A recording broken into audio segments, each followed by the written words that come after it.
Yo, George Janko is the motherfucking YouTube go, yo. I really respect that dude, man. And we gonna get into that today, man. George is honestly, man, he's one of a kind, man. And we gotta give my man his flowers, man. You know what I'm saying? You know what I'm saying? Yo, shout out to you, George.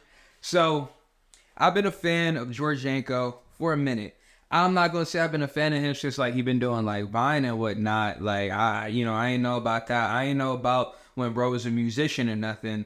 But you know what I thought about it, so we gonna talk about that real quick. Yo, bro used to be like a proper musician. I was listening to one of his songs, bro. I don't even remember the name of the song. I can't cap, but it was him in like a white t-shirt, and he was dancing or whatever, you feel me? And no funny shit, bro. I was playing the song for somebody. I was like, guess who this is? And it was my girl. She's a Janko fan too. She's a Janky.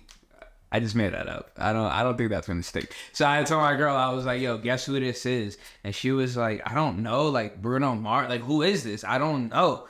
Yo, you really got the Bruno Mars? He was looking very Bruno Mars-esque in the video too. I'm not gonna cap.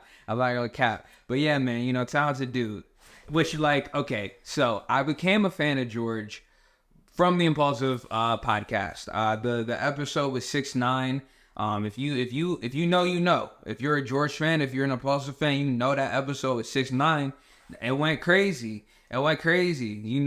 6ix9ine himself held George's hand because he knew he was a real one. He was out there riffing, making his jokes. So yeah, that's how I got put on to George and whatnot. The fallout with Impulsive, I mean, wow. You know what I mean? Like, I think like, we didn't really expect it, but we expected it. If you're an Impulsive fan, then you know that, George wasn't the first one. There was Spencer, there was Mac, there's a lot of people it just wasn't working out with, or they had to dip, whatever. George pulled up. I thought George was a really cool fit. I know they tried things with Jeff, but like, nah, it wasn't, you feel me? I get it. I feel like this is my honest like thought process about what happened with the Impulsive show.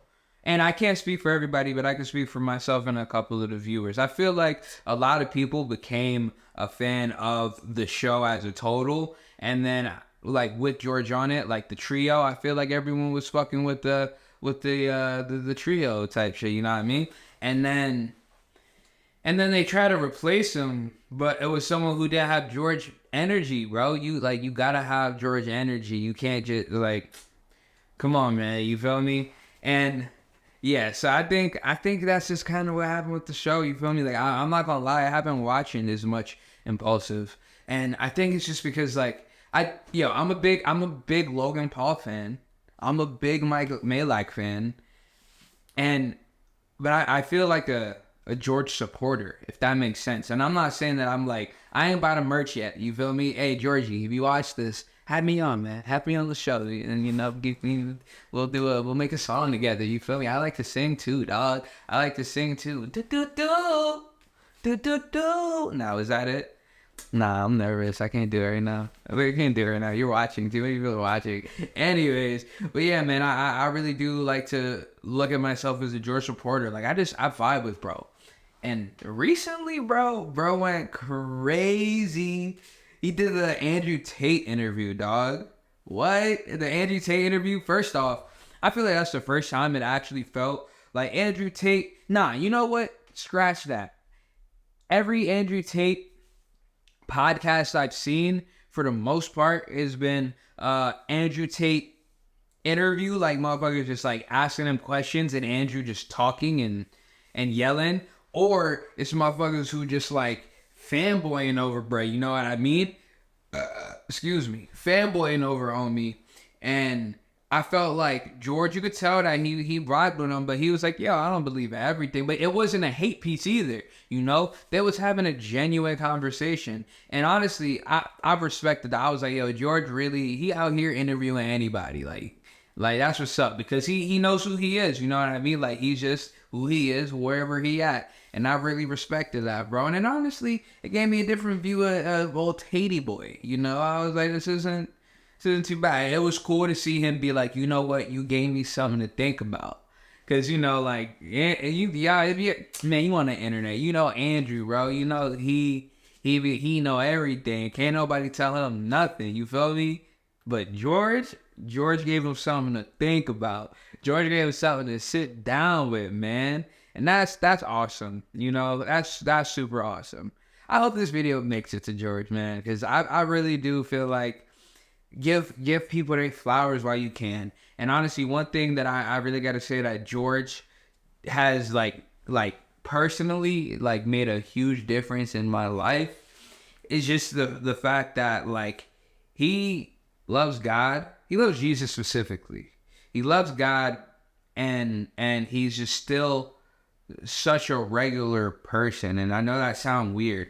Personally, I grew up in a church. You know what I mean? Like I grew up with a Pentecostal Christian family. If you don't know the difference between like different like sort of Christianities, I can't tell you all of them, but I can tell you about the Pentecostal people, and they be lit. They're like the equivalent to like a like mosh pit, but like with God. You feel me? Like literally stomping, flailing, and like, you know what I mean, speaking in tongues, like really turning up. Like it be lit. Like we be active. You feel me? And honestly, I'm not gonna front. I really did like stray away from the church, so to speak. You know, I had my different gripes with religion and how things were going, and you know, I became a fan of George, and then I like him for him, and then he started sharing his faith a little more, which just made me honestly just like it inspired me to really think about mine again. You know what I mean? I was just watching him so often, and it would come up, and a lot of people were like, oh, it comes up too much. I feel like it didn't come up like that often or in a time where it shouldn't have. I think that's a big part of his life. So he talked about it. Obviously, you know, that's like Logan being like, like that's like telling Logan, like, stop talking about boxing. Dog, that's a very important part of your life. You boxing. Obviously, you won't be talking about it. You a boxer, dog. What? I don't know. Never mind. That's besides the point. But yeah. So he was really, he really inspired me to really like get back into it. You know, to this day, I'm not gonna say that like I'm not on Georgie level. You feel me? I don't claim any specific religion, but I love God. You feel me? And that's facts. And that's facts. I love God. You feel me? And I got to that point and got comfortable with that idea. I don't want to say because of George, but I think George played a huge part in my journey. Just being a fan of George, watching what he does, he played a huge part in my journey. And for that, I'll always be thankful for that guy.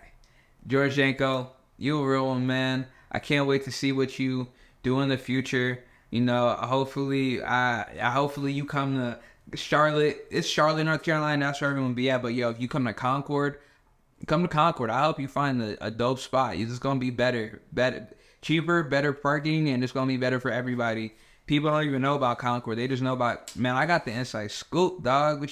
Come on, man, do the podcast live here. I think that'd be awesome. Hopefully, man, we get to see George do some stand up in the 704. That'd be freaking awesome. But thank you guys for watching this episode. Hey, look, this is a podcast from the Dropout 704. I love you. Peace out.